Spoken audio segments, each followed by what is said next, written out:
के हीरोइन से न कम लागतारू तोहरे बतिया कहब कि तोहरे के दिल हम देहबे सनम तू तो बम लागतारू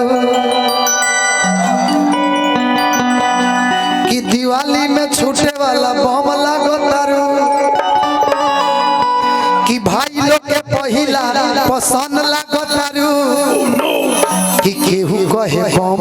केहू कहेला सनम तू रसियन लागतारू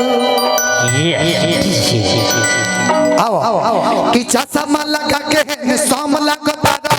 चश्मा लगा के सम लागतारू सब वाला हीरो है कम लागतारू चश्मा लगा के सम लागतारू सब वाला हीरो है कि तोहरे के दिल इहो लोग कहे लोग खाली मोहिनी पर ध्यान बा ना तन मन इन्हें ध्यान देवे पड़ी ना कि झूठी खाई थी कसम जो निभाई नहीं कि काटी रात मैंने खेतों में दुआई नहीं खा जाई हम तो चबा जाए इनका के कि लेके आया भी मैं घर से रजाई नहीं आई तू तो आई नहीं कि केहू कहे बम केहू कहेला सनम रसियन लागतारू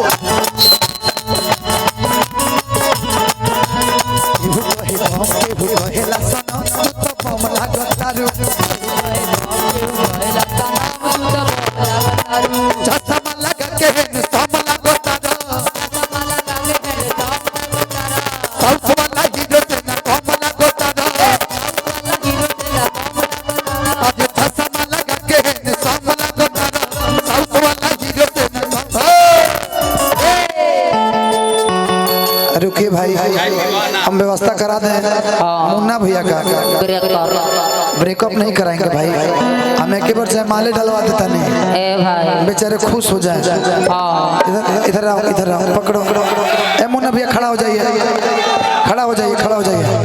ओ मंगलम भगवान विष्णु मंगलम गरुड़ध्वज मंगलम पूर्णिकाक्ष मंगलाय तनो हरि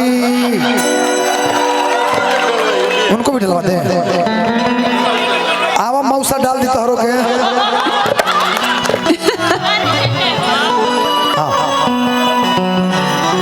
जी मुन्ना जी के बिया करला में सब तो ले जा भैया तू इनका के ले जा उहे गाना होई कि सुनी सुनी भगवान आज बिहान मत धोखे द ए छठी माई राते रहे द जी बोले ना जय माता दी साड़ी कलेक्शन मुन्ना जी के बियाह हो गए हो जाए भैया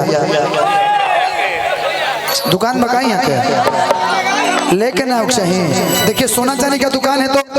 सब लोग लेके आए हैं ना करण भाई लेके आए ना तो आपको साड़ी 20-25 को लेके आना चाहिए था कि केहू कहे बम केहू कहे लसन रसियन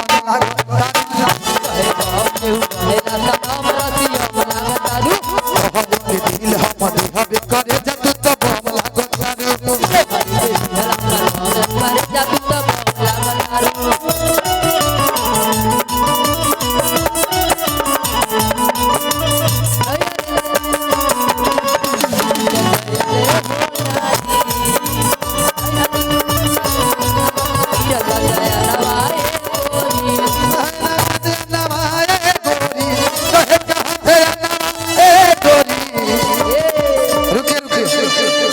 सीधा 200 पे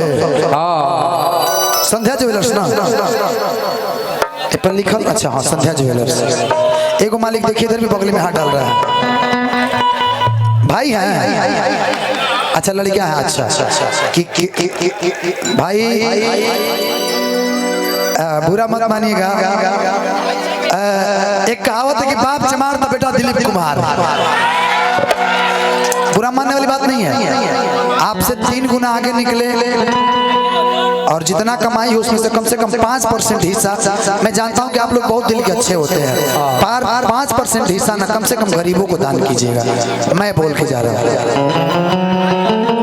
भाई, नहीं 5% मैं दान के लिए बोल रहा हूँ, गरीबों में। कि तोहरे के दिल हम देहबे सनम तू तो बम लगता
रुका भैया रुक जा। क्या नाम है आपके भाई हैं? अच्छा डॉक्टर साहब कहाँ गए? डॉक्टर साहब सॉरी मैं नाम भूल गया आपका पूरा। अच्छा भैया के भाई हैं गुल्लू मस्ताना। अच्छा गुल्लू मस्ताना भैया के बड़े छोटे भाई हैं, बड़े